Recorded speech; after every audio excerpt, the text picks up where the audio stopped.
Hey, baga dhufte loqoo ta'e bagga nagayaan dhufte seenaa sheer godhaa seenaa mee namni seenaaga dubbiin ammaattee nama nyaattu jetti Oromooni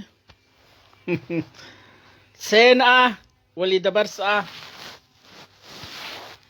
hotta heddummaadha ni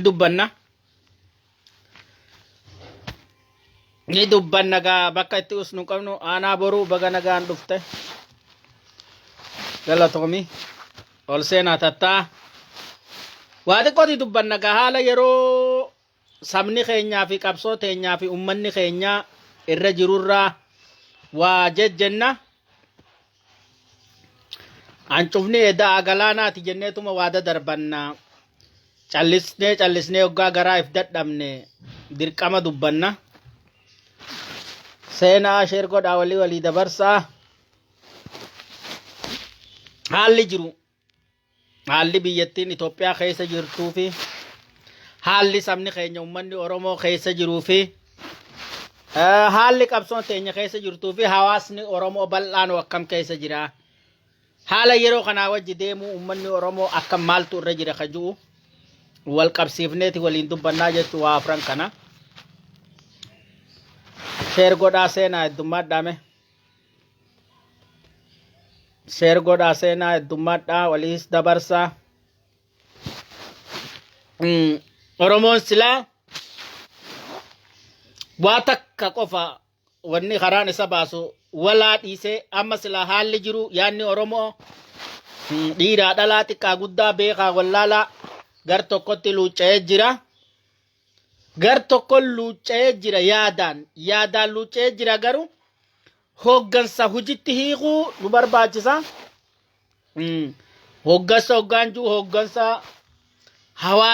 hoggansa hawaasa Oromoo kan waliigalaa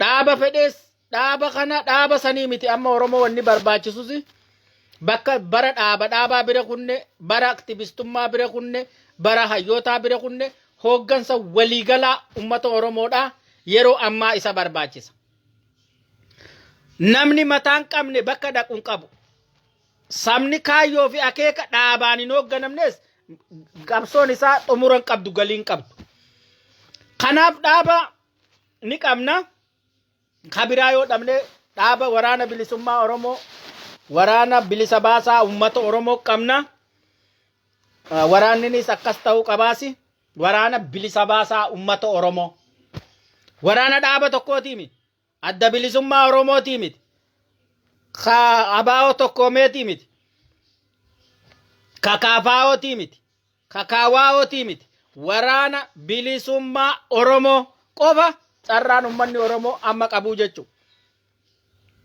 carraa waraana bilisummaa Oromoo amma sadarkaan inni itti deemaa jiruu fi adeemsi inni deemaa jiru haalaan dansa abdiis qaba abdiis sabatti hora garuu sabni Oromoo kun kan qabsoo waraana bilisummaa Oromoo kanatti isa qiddeessee humneessee tokkoomsee waan barbaachisuuf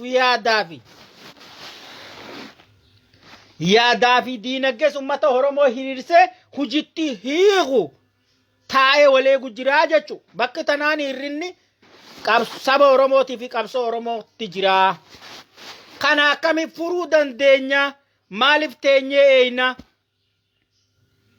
maal godhu saba kanarra jira moo akkanuma teenyee eeyneetuma bijjee dhabjuu nyaanneetuma bara dhufaa dabraa ibsomne carraa harkanne kanaas osoo ittiin fayyadamin nu jala kuttee ammaas bara dhufaa dhaloota dhufuttis dhaloota gadda dabarsu gabrummaa dabarsu booya dabarsu nu maali wanni eegamaa jiru kanaaf ummata Oromoo yoo xiqqaate Oromoo biyyaa qabsoo isaa waraana isaa waan danda'uun naannoon qabsoon keessa jirtu martinuu waraana bilisummaa Oromoo cinaa dhaabbataa jira kana isinis harkaa jirtan ummanni Oromoo bal'aan as harkaa jira garuu ummanni Oromoo biyyaan baa jiru qabsoo Oromoo humneessuuf bakka amma jirtu bira tarkaanfachiisuuf bakka amman dhaqqabin dhaqqabsiisuuf waraana bilisummaa Oromoo waraana abdii sabaa godhuuf injifachiisuuf injifannoon galuuf injifannoon galchuuf maal godhaa jira? Maal godhaa jira? Tatteenjeetuma oduu cafaquu jirraa jechuudha. Kan miidiyaa harkaa qabus haala ummata Oromoo irratti dalagee siyaasaa Oromoo bal'isee ummata Oromoo hubachiisee carraan qabnu tokkicha kana malee akka hin jirre ummanni Oromoo carraa qabu kana akka ittiin taphanne akka useen laalle akka bira dhaabbatu akka itti dhimma bahu godhuudhaaf hojiin hojjetamaa jiru hin jiru jechuudha. Karaa miidiyaalee Oromootiin ni sodaatanii maal dantaa isaanii tuqama maaliif akka callisanii tatta'an nama dhibaa jechuudha. Horiin isaan dalaganii kun immoo horii sabaati. Sabni kun balachuun qabu sabni Oromoodha. Oromummaa irratti eeboo waliigallee qabsoo Oromoo karaa ifii fedhan qofaan karaa ifitti amanan qofaan oofuu osoo hin taane karaa sabaaf fayyaduu fi karaa carraa arra jiru irratti uummanni Oromoo qiyaafatee deemuu dadhabaa jira. Eenyu rakkina beeytota way beeyna saba dura jirra saba kanaaf waa himna warra jiru. Taak miidiyaaleen Oromoon qabdu xiqqaa haga guddatti guddaa haga xiqqatti hundi isaaniitu dhimma sabaa kana fardeessanii sabni Oromoo mataa walitti qabatee tokkummaan yaada isaa tokkoonfatee waan qabsoo maaltu nu barbaachisa jee akka wal gaafatu godhuudhaaf hojjetamaan jiru jechuudha. Kanaaf qabsoon kalee qabsoo jiraachisuuf uummanni Oromoo godhaa ture. Haa galatoomani. Arrammoo bakka san bira ol daballee harkamuutu nurra jira jechuudha. Furmaata bu'uuraa bilisummaa sabaa mul'isuuf injifannoo gonfatuuf. Maal wanni nu barbaachisu? Waraanni bilisummaa Oromoo kana isinitti himunamuu harkaa jirtanii waan danda'u godhaa jira, socho'aa jira, sochoosaa jira. Ummata Oromoo bira immoo hanqinaa jira jechuudha. Afaaniin dubbachuu, hidhii xuuxuu, sila akkas taatee jechuu, sila akkana taatee jechuun akkas naman gootu. Hojiidhaan itti galtee akkas akka feetu san goote hurkaa kan ka'e itti dabaltee leeccalloo dante kaqaamaan hin dandeenye leeccalloon itti dabalamtee qabsoo bilisummaa Oromoo bakka arra jirtu kana galii saniin ga'uudhaaf dirqama eenyuu fi eenyu miseensaa fi deeggaraa osoo hin jenne qabsoo Oromoo akka hawaasa Oromootti hawaasni Oromoo kun akkaataa itti hiriire qabsootti wal hiriirsee waan qabu xiqqoo guddoo itti baase bara gaddaa fi gadadoo salphina kana jalaa of baasuuf yeroon uummanni Oromoodha itti lafaa ka'ee miila tokkoon ija takkaan harka tokkoon gurra tokkoon sammuu takkaan hiriiru yeroon isii ammaa jeetti naman. Akkamitti maaliif maaltu harkame yoo jettan wanni harkame kakkalee karaa nagaa jees bakka inni dhaqe garre beektota aktivistoota bakka dhaqe garre arra warruma sanuu baraaruuf isaanuma sanuu lubbuu hambisuuf injifannoo dhiiga ilmaan Oromoo lafa dhanga'e firiitti godhuuf karaa tokkichi qabnu kana malee hin jiru. Karaa kanarratti kalee tak lam sadi afur jenne dirqama nurra jiru tokko lamaan osoo waliin qoonnetti namuu akka danda'utti akka jirutti bakka jirutti dirqama eenyu oluu miti. Dirqama Oromummaan dhaloota dirqama Oromummaa akkaataa uummanni Oromoo itti ba'u nama itti gabbayee waan kanarratti uummata hiriirsu nu barbaachisaa jechuudha. Kana sabni bakka jiru mari'atee dhalchuu danda'uutu irra jira. Kanan dhalchine ummata Oromoo sammuun ilaalchaan gar tokko deebi'ee kana usaniituma yoo akkanatti warri beekumsa qabnaa miidiyaa harkaa qabnaa jaanii tattaan asuma oduu talan namuma tokkicha qofa namuma tokkicha bara dabre dubbisan amata kana eeva miidiyaan kun dhaabbatee namoota kana dubbata. Ummanni Oromoo nam tokko miti miliyoona 60 miliyoona 50 yoo xiqqaate ummata Oromoo kana keessa beekaa wallaalaa namuu yaada isaa akka kannatu godhanii akkaataa qabsoo Oromoo kanarratti ummanni Oromoo yaada tokkoon ka gamaa gamanan jenne ka yaadaan hin raafamne kan hin burjaajoyne silaahii fi osoo dhiifne kar tokkotti yoo hiriirre yeroon itti milkii gabrummaa jalaa baane biyya birma doomte uumuu dandeenyu yeroon isii ammaa yeroo tana teenyee alaanalle ganda keessa yaanee barakkas taate siyaasuma dubbata namni kun namni dubbanne ka beeku kan been ka qabsaa kan qabsaayin namni Oromoo miti afaan Oromoo beeku hundi dhimma kana ni dubbata garuu hojii maaliin godhaa jiraa jee namni tokko of hin gaafatu jechuudha dubbatuudhaan firiin ni dhufti hin dhuftu maaliin dhufti hojiidhaa jechuudha maaliif hojiitti galuu dadhabne maaliif itti gabba'ee saba kana hojiitti akka if jijjiiru gabba'uu maa dadhabee takka waraanni bilisummaa Oromoo wareega barbaachisu kafalaa jira kophee isa barbaade kophee guyyaa huccuu guyyaa jireenya guyyaa rasaasa isa adda addatti irratti hojjetamuu irra jira jechuudha adda baafne kalee arra iftaan tan maal godhu qabna guyyatti maal godhu nurra jira ummanni Oromoodha akkasitti hojjechuu nurra jira teenyeetuma miidiyaan Oromootis qabeenya sabaa nyaataa horii sabaa qisaasaa wanni inni dubbatu waan dabre waan mana hidhaa qofa ka hidhame ka du'ees du'e ka jiru ni jira jechuudha namni jiru waan jiruun dhiisu haga du'ee qabrii seenutti kanaaf ummanni Oromoo tattaa'uun callisuun alaanaluun dubbii qofa taanee hafuu dhaloota dubbii dhaloota alaanalaa dhaloota booyaa ta'uu miti gabbaa ni jirtan abalu osoo hin jenne ni jirtan beekumsaas ni qabdan dandeettiis ni qabdan garuu akkaataa ifiitti feene san malee wanni tun deemaa jirti karaa nuti wanni barbaannu sabni Oromoo gabrummaa jalaa bahu akkasitti amanuun nurra jira abaluutu bakka san abalu duree ta'uu qaba abalu maar kanaa miti imma wanni jiru durri sabni Oromoodha gabrummaa jalaa bahu ollaan qabnu firaan qabnu eenyu hun qabnu wanni nuti qabnu nuti walii qabeenya nuti walii humna nuti walii beeka wal dhaggeeffannee karaa tokko deemuun akkamti maaltu nurra jira hanqina maal qabna hanqina beekaa qabna moo hanqina diinagdee qabna moo hanqina miidiyaa qabna hundaa'uu ni qabna garuu waan ifii feenu san anaan malee jechuun nu keessa jira jechuudha anaan malee dhiisa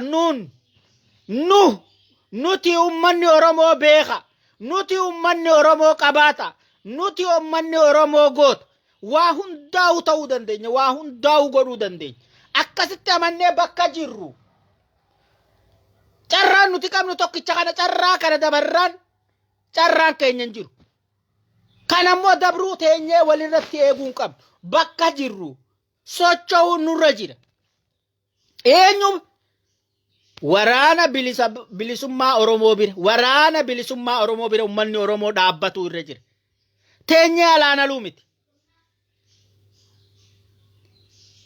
akkami bira dhaabban maaliin dhaabban maal godhuun nana jira maali hanqinni hundaa'u ni qabna maal lamni mataa akka hawaasaatti kan qabsoo Oromootti hiriirsu kan qabsoo Oromoo jabeessuuf dhaabbatu kan of kennee gabbahee ummata Oromoo hiriirsee qabsoo Oromoo bira dhaabbatu dhabne kalee akka taane walumaan beekna kaleen har'aa miti kaleen akkas ta'ee sabni alagaa gaariin saba keen ta'u hamuma keetii tukkeeti hamaa koo hamataa koo gaaris ni qabna hamaas ni qabna bareedaas ni qabna fokkotaas ni qabna hundaa'u akka uumamuma ilma namaati jechuudha hamaan kalee hammeenya hojjetee jecha arra kun kalee hamaa hojjetee kana qabsoo Oromootti yaamnu qabsoo Oromoo kalee akkasii mi arra san yaada san yaaduu miti yaada san bira guttanne ta dabarte guddoo ta haftee guddoo ganna dabreef mana jaaranii ka dhufuuf malee jennee akkasii yaanne san seenaa waan dabre seenaa dhiifne egeree fuuldura keenya irratti yaada ummata Oromoo hundinuu goda dha'ee dhaabbatu jira. Nama mataa walii isa qabee oofuu barbaada. Namni kun hundi goda dha'ee waa arkeef deemuu hin danda'u. Nama deemuu barbaada. Karaa deemu san irratti Oromoon gabbayee hojjechuu maaliif dadhabee? Hanqina maaltu jira?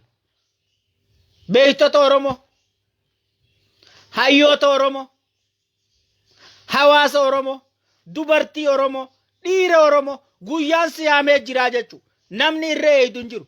Maal godhu jirraa jennee of gaafatuun nurra jira. Yeroo isiitu amma. Carraa kana akkuma bara 1991 haga 97 waraanni bilisummaa Oromoo baha Oromiyaatti qabsoo godhe ummanni Oromoo afaan deebi'ee ofumaaf ofirra qabsaa'ee of baase san eeguun nurra hin jiru. Humna ammaan tana ijoollee ammaan tana of kaatee of kennite waan godhaa jirtan namu interneeta kana keessa jirtanii addunyaan mana tokko quba qabdan. Waraana kana ummanni Oromoo duuba jiraachuu qaba, itti hiriiruu qaba, waan barbaadu dhiyeessuu qaba. Halkan guyyatti guyyaan guyyatti halkan halkanitti irratti hojjetamuu qaba. Waa afur waan ilma namaatiif barbaachisu, waan qabsoof barbaachisu, kan amma ummata Oromoo eeggatu, ka isa malees abbaan biraan jirre, ka abbaan itti isaa, ka eenyuunuu irra itti abbaa ta'uu hin dandeenye, ka saba Oromoo hundaaf wal qixaate jechuudha. Waraanni kophee barbaada, huccuu barbaada, jireenya barbaada, rasaasa barbaada. Waa afran kun dirqama ummata Oromoo irra kufee jiru jechuudha. Waa afran kana harkamsiisuun dirqama jechuudha. Abba jaalate, abba jibbe. Kalee jibbitus arra jaalachuus sirra jiraa jechuudha. Carraa ati qabdu kana malee hin jirre. Itiyoophiyaan baanan tuni afaan qawweetiin jaaramte. Sabaaf sablammoota biyya san jiru mari'achiifamee kara kana bulla maqaa Itoophiyaa baafanne jaamee hin jaaramne. Boortaadhaan funya uritti harka muranii, harma muranii, morma muranii, miila ciranitti Itoophiyaan baanan tun jaaramte. Eefa jaaramte amata 130 wayi. Ammaas Itoophiyaan kara nagaatiin diigamtee mirga sabaaf sablammistee birmadummaa abbaa biyyummaa kan keeti karaa nagaatiin siiqannitu hin jirtu. Odoo siiqannitee dimokiraasiin baanan taatellee wanni siiqannitu dimokiraasii akka nama tokkotti jiraatta jechuudha. Akka biyya guddatan keessa warri jirtan ni beeytan. Namoomaa mirgi namaa kabaja. Sani Oromiyaan biyyan taatuu jechuu kara filmaataatiin yoomiyyuu kara filmaataatiin biyya ta'uu hin dandeessu. Birmadoomuu hin dandeessu. Mirga qofa harkatta. Mirga jechuun akkuma amma biyya jirtuu kana namoomaan kabajamtee akka nama tokko jiraachaa jechuudha. Biyya Itoophiyaa kabajjee, heera Itoophiyaa kabajjee. Nuti Oromoon ka qabsooyneef Itoophiyaa keessatti mirga harkatu biyya birmadummaa qabdu, birmadummaan sarbamnee maqaa keenya dhabnee, eenyummaa keenya dhabnee gabrummaa jala seene. Eenyummaa keenya deeffamnee biyya teenya ta birmadoomte irratti eenyummaa keenya kabachiifnee bilisummaan jiraachuudhaa jechuudha. Wanni itti wareega kafalleef. Itoophiyaa dimokiraaseessuufi miti. Warri har'a Itoophiyaa dimokiraaseessina jee kun hundi warra daraati. Beekaa wallaalaa hundi isaanii abalunjuu hundi. Kanaaf uummanni Oromoo qaba har'aas goota qaba, hayyuu qaba. Goonni kan kee dirree jira. Hayyuun kan kee biyyayyuu jira. Hayyuun sabaa qataa'ee rakkoo sabaa osoo harkuu callisuu miti. Hayyuu rakkoo sabaa osoo harkuu taa'ee saba kana qindeessee tokkoomsee qabsootti hiriirsuu dhabee tattaa'u hayyuu jennee eeggatuun gowwummaadhaa jechuudha. Maal godhu qabdi? Wallaalaa waan sabaa gabbayee hoottaa Oromoo akki kun nun baasu. Tokkummaan ol kaanee qabsoo teenya faana dhaabbachuu qabna. Kajuut jala hiriiruu danda'uutu uummata Oromootu isarra jiraa jechuudha. Kan usee taa'u kabeeku kayi nun deemuu dandeessaa jee ibduudhaaf gabbaasu. Kakayee jirummoo itti hiriiru. Waan inni jedhu dhaga'u, waan inni godhu. Akkasiin karaa bilisummaa teenya, birmadummaa teenya mirkaneeffachuu dandeenyaa jechuudha. Teenyee hidhii xuuxuun gonkuman jiru. Dugoon kuman jiru jiraachuufis hin taa'u. Carraa kana dabarsinaan immoo Oromoo sheenaa boo'uu teenyaa. Eenyu yaada qabda?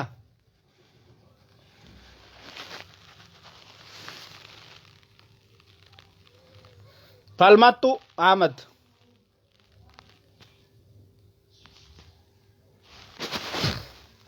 Balmattu. Si ergan jira. Khaasga.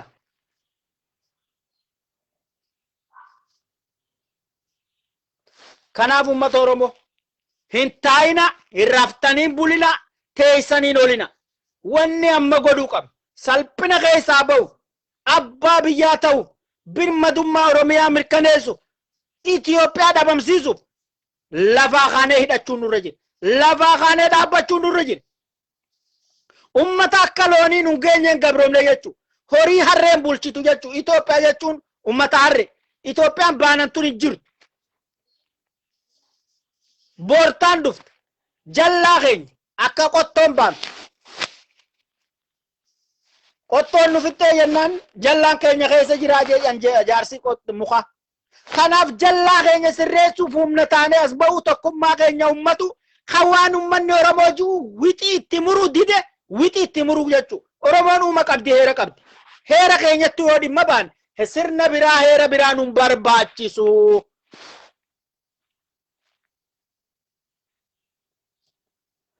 Biyya baqaa biyya tokkoffaa baqaa jiraanne biyya baqaa lammaffaa jiraanne namooma qofaafi nu hammaallatuuf nu humna keenya nyaatuuf nu jiraatan malee namoomaaf miti. Namoomaaf biyyi namaa taffeete toltellee yoomuu biyya namaati jechuudha. Biyya ofii jechuun haadha ofiiti.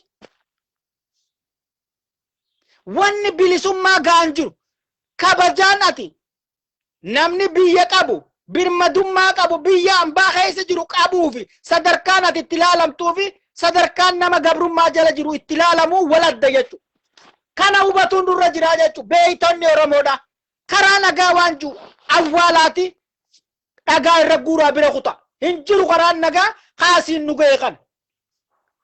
Arrallee gowwaan keenya karaa nagaa eega hayyoota mana hidhaa jiru eega akka waan hayyuu sammalee hin jirre Oromoon ilma sammalee hin qabne. Isaanuma saniifu arratti ati teessee furmaanni isaan saniif illee dhufu hin jiru jechuudha.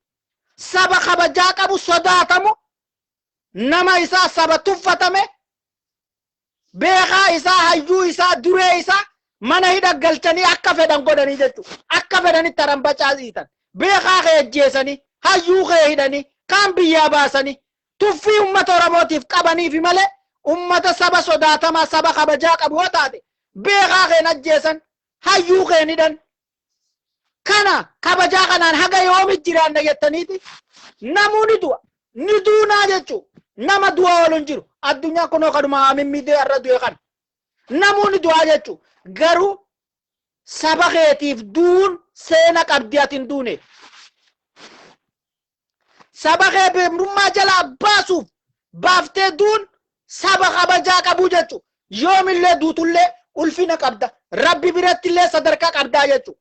Namni immoo osoo nama akkasaatiin gabroome du'e guyyaa duutellee azaaba seenta malee jannatan kajeeli. Sheekni keenya sheeyxaanni keenyallee sheekni keenyaa fi sheeyxaanni keenyallee gabrummaa jala teessee duunaan ati wallaa ibaadaa mi waan feete godhi. Rabbiin naabbadaaf si uumee babbadda malee waan takka wanni gartuu hin jirtu jechuudha. Biyyatee diinaa dhiiftee dheessitee biyyaa baatee eeba biyyaa baatallee callattee qochumaa kan kee qofa dalagu jirta. Saba kiyyaaf roorroo biyyaa na baaftee tun saba kiyyatti akkuma gaafa si baaftee san jira. Sabni kan kee akkasuma ajjeefamaa jira akkasuma hidhamaa jira akkasumatti itti jira jechuudha. Maal godhaa jirta sheeka keenya? Maal godhaa jirta qeensota keenya? Maal godhaa jirta beeytonni keenya? Maal godhaa jirta miidiyoonni keenya? Kanaaf of gaafadhaa. Kanaa miti qabsoon. Qabsoo yoo tana seetan qabsootti hin jirtan. Qoosa jirtan uummata Oromoo kan gartee waan si kenne deebi'ee sin gaafanne kana gartanii jechuudha. Kanaaf uummanni Oromoo qabsaawotaas hayyootaas sheekotaas qeensotaas abbaa gadaatis gaafatu qaba. Sabni dhumaa jiru kun saba keeti eenyurra sheeka taate eenyurratti qeesii taat, eenyurratti abbaa gadaa taat, eenyurratti hayyuu taatee, eenyurra beekaa taatee, eenyuuf beekaa taatee gaafatuu danda'u qabaa jechuudha. Lafaa ka'ee bakka jirutti, biyya jirutti. Kan gaafii kana dide Oromoo wixii itti muruu qabaa jedhu duu isaa awwaaluun qabu. Ooltee bulee wajjin qabaachuun qabu, ooltee bulte.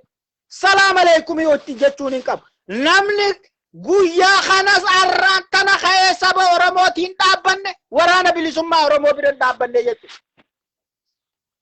Lubbu makkateetti qabaa bara.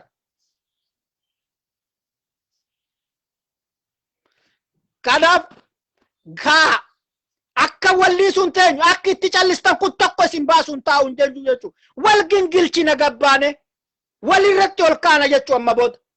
Hay maaleeydan maaleeyin maali wanni nuti eeynu beekaa keenya jeesan kaan biyyaa baasan kaan hidhan. Eenyu namni sun sabni kun qabu ati ka biyyaa baate ka carraa waa hunda godhuu qabdu ka biyya dimokiraasii keessa jirtu ustee hoggaa teesse eenyu namni saba keetii yaadu moon saba biraa saba keetii yaada. Laalaa Tigree ummata Tigree kan ama 27 bulchaniiti ka qabeenya addunyaa tana biyyi isaanii dhaqin hin jirre manguddoon sun dheessinee dhaloota keenya dheefan barbaachisu jettee dhagaa san keessa du'aa jirti jechuudha. Duutee du'aa jirti. Sani jechuu goonni, sani jechuu beekan. Keenya hoo nin qabne dur gaafa qabsoo goonu bara dur barnoota hin qabne barnootaan arra barnoota rakkoo barnootaan qabne rakkoo beekan qabne rakkoo diinagdeen qabne wallamne abalumaan namni irree eeydus tokko hin jiru nama kontiraata saba kana fuudhee hin jiru jechuu addunyaa tanarra Oromoo keessas hin jiru. Kayi lafaa ni jirtan miidiyaa irra dhuftanii alaanaluu miti. Miidiyaan Oromootis bifa kanaami sabaa qabsaa'uun waliin sobnuu jechuudha. Nama foon beeku sombaan sobanii anna sobuu hin dandeessan. Kanaaf akkasi haa taakka lama sadii arrabooda waliin gabbaanaa jechuudha. Hin ta'u kun. Eenyu dhalli Oromoo dirqama qaba hundi isaa. Sabni Oromoo as kenni qabsoo Oromootiif jettee namni diduun jiruu jechuudha. Eenyu gabbahee haa gaafa ture. Manatti fida yaa bahoodoo nu geessi jee. Warri saba dura jirre jettan, warri sabaa beene jettan. Itti gaafatamu teessan. Gabbaa of kenna jireenya kanuma biraa duutu. Qabeenyi sabaaf kenname ummata Oromoo qabeenyi saba keetii kenname qabeenya hin banne. Hojiin sabaa hojjetan hojiin dhumne. Hin dhumtuu jechuun abbu torbii kee deemti. Abbu torbii kalee sabaaf akkas hojjetee abbu torbii kee deemti. Garuu asirratti addunyaa kuufattee mana kan keetii fi bultumatee yaaddee yoo duute namni borus yaadatu hin jiru seenaa qabdu sheenaa malee. Nuti saba beeka sheena'uu qabnu osoo jirruu saba keenyaa hojjechuu qabna. Dirqama nurra jiru bahuu qabna. Kalee marree dhaabaaf jinnis dhiisa. Waraana bilisummaa Oromoo bira dhaabbadha. Tokkicha irra abdiin Oromoodha. Abdiin Oromoo, hegereen Oromoo, furmaanni Oromoo waraana bilisummaa Oromoo malee hin jiru jechuu jala mureetiin isin hima. Waan biraa weena namni jettan hundinuu manaama keessa jirtani takkaa hirriiba jirtanii lafaa kaa. Carraa kanan balleessinaa. Carraa kanan balleessinaa boru sheena bochani. Dheengaddallee gaafa horiyanii galan beeytonni keenya, hayyoonni keenya, aktivistoonni keenya, dhaabonni keenya taa jennee daddaba. Hin taatu wayyaaneen oppidiyoon diina, oppidiyoon baddu malee. Oppidiyoon diina, oppidiyoon baddu malee ummanni Oromoodhaa furmaataan harkuu jechuudha. Silaa ni naasa. Silaa fi osoo taatii maanaan qabdu jechuudha. Waan dabre irraan dubbadha. Waan dabre dhagaa walitti taanee mataa walitti jabaannee ofiif wal dura dhaabbanne wal dura haa kaanu wal jala haa yaanu dhaamsi kiyya kan ofiif wal dura dhaabbanne dhagaa taane wal dura haa kaanu wal jala haa yaanu Oromoo achi jira ajin hin jirtu Oromoon dhalli Oromoo siidaa Minilik hin jaaru Mallasuun jaarre mootummaa jijjiirama keessa ammoo mootummaan akka mootummaa ammaa kanatti Oromoof jijjiirama tokkoon kan hin hirkamne jechuudha. Haayileen jigee dargiin ni dhufe dachiin tabbaa qotuu je. Dur hirboo saffaranii hirboon akkas saffaramne dachiin tabbaa qotee tabbaan callaa qotee fi galfatuu qaba jeen lafa kaan. Mallasiin dhufe dargii diige. Afaan fi bulchaa afaan keessaniin baradhaa je. Mootummaan bilchiginnaa mee maaluma woomma takka wanni inni Oromoodhaa kenne. Mirgi takka yoo Oromoo ajjeesuu hidhuu taatee ala wanni inni Oromoof kenne kamtu jira. Tuffii nuu qabuu jechuu tuffii saba Oromooti qabu jechuu.